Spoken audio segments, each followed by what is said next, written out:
உங்க அப்பன் இவங்களை கல்யாணம் பண்ணிக்க கூடாதுன்னு தடுத்தாரு. நான் பண்ணி வச்சேன். அதை சகிக்க முடியாம கொன்னுட்டாரு. குடும்பத்தையே நாசமாக்கிட்டாரு. நான் ஆடிக்காத்துல பறக்கிற இளவம் பஞ்சு இல்லடா, ஆறடி அஸ்திவாரத்துல எழும்புன இரும்பு சுவர்.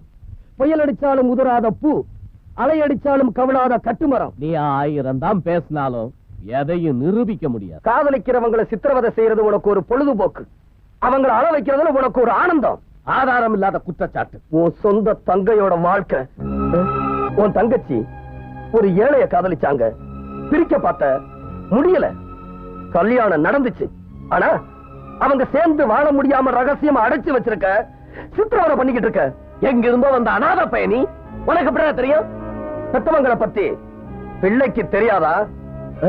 அப்படின்னா உன்னை கொன்னு உன் நரம்புகளை எண்ணாம சிறைக்கம்பிகளை எண்ணிக்கிட்டு இருக்காங்களே உன் தங்கச்சி, அவங்க கணவனும். அவங்களுக்கு பிறந்த புள்ளடா அண்ணா. சிறையில் பூத்த சின்ன மலர்.